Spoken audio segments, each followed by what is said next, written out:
is there training for officers in, I guess we call it cultural competence, sensitivity to recognize when you are dealing with a whole community, not just an individual person like me, but a whole group of people because of their prior experiences who feel that they have been in the past, maybe their grandparents, maybe their parents, maybe them at a different age, but just because it happened 10 years ago doesn't make you forget it.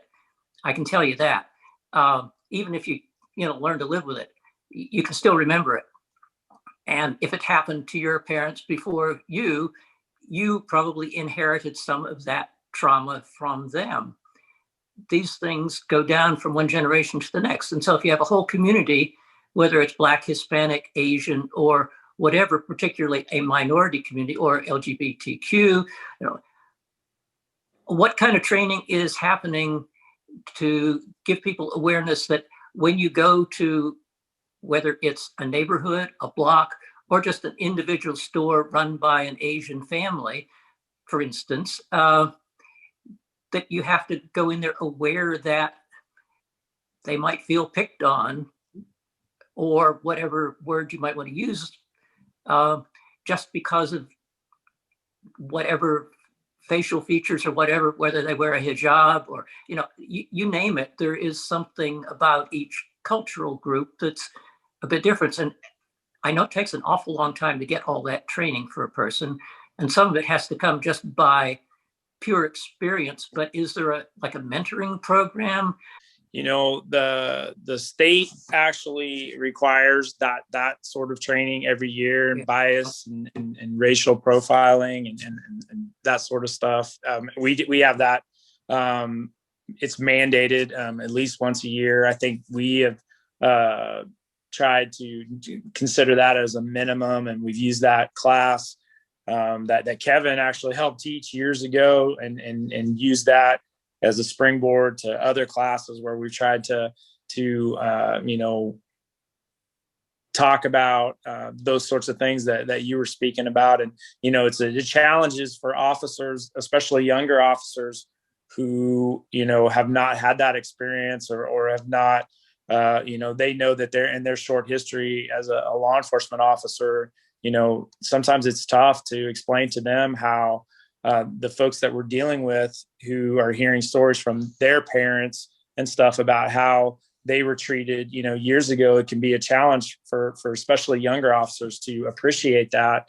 But the really good training when we have it, and when you come to an understanding that everyone brings those experiences, and that, this is probably the toughest thing, is that as law enforcement, we have to recognize that our history, hasn't always been good, and that there's been bad times, even everywhere and stuff. And that is something that it's difficult for police officers to acknowledge that, because that hasn't always been their experience. And so it can be very frustrating to take some responsibility for things that you haven't done.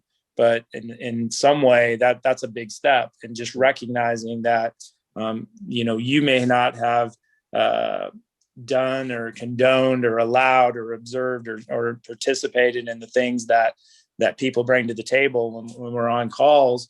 But I think we all have to acknowledge that there's been times, in law enforcement where we could have clearly done better, and that you just have to have that understanding that, people are bringing those experiences. And whether I have,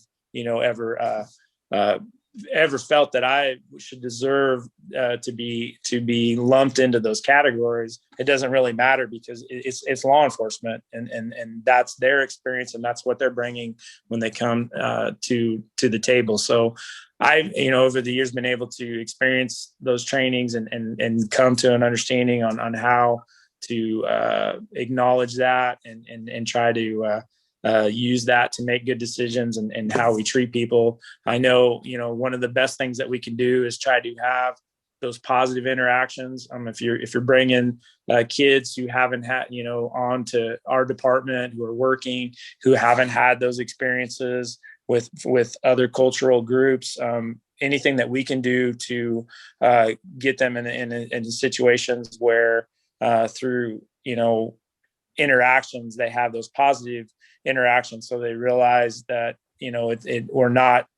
it's not the bad call where things come out and stuff. And that we are seeing that, that we're all the same in some fundamental way. And that, we all have, our own experiences and, there's a way for us all to relate. A couple of years back, there's no body camera, but there is an intensive interrogation going on of a kid by an officer about an incident, essentially constructing a confession for the kid and then asking him to write it down and bring it in the next morning. And a kid who's been traumatized by various forces over many years is, of course, terrified of any officer, actually, and will do anything to make them stop asking the question. I know, you hear about this on the radio all the time. Forced confessions, people end up 30 years in jail or something. When someone doesn't have a large intellectual capacity, they maybe have good verbal skills, but they don't have good reasoning and they don't have good executive function. They can't see the implications of various outcomes to what they write down. And they're willing to write down pretty much what is suggested to them. What do you make of that? And how does our CPD avoid getting into that kind of awkward position?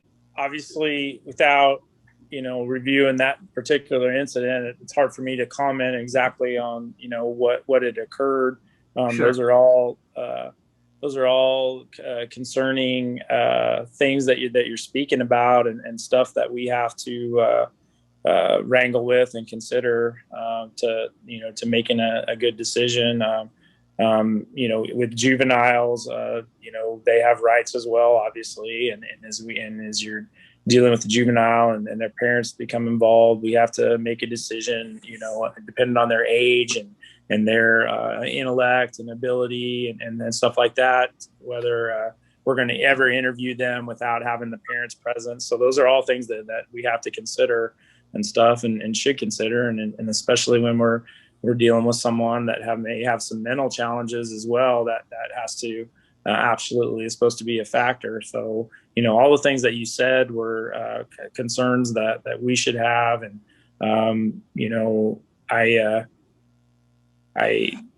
it's just a tough thing. Yeah, we have interaction with juveniles all the time. As far as whenever it comes to like investigating a crime and things like that, they might have us talk if there's concerns related to their mental health state, regarding like if they're in crisis in that moment, like if we're needing to get them help.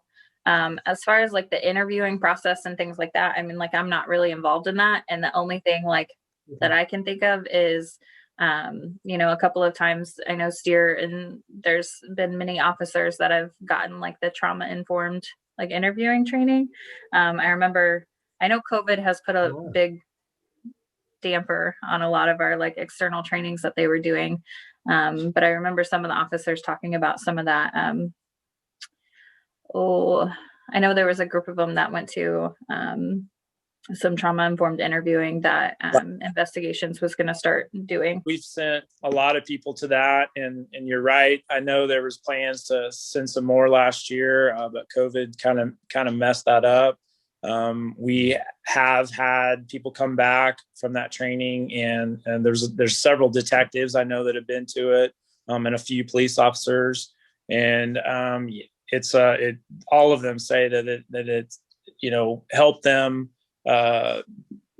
conduct an interview and understand a lot of stuff that we were talking about earlier tonight, how that comes into play when you're talking to someone, suspects, victims, witnesses, everyone who's been through a traumatic event. It has an effect on you, and those are all things that you have to bring to the table as you're trying to conduct a good interview, whatever it looks like, whether it's with someone that we're investigating for a crime, or certainly the victim of a crime, and even witnesses have who have been through something traumatic are going to be a challenge, as we're trying to interview them and get information from them as best we can.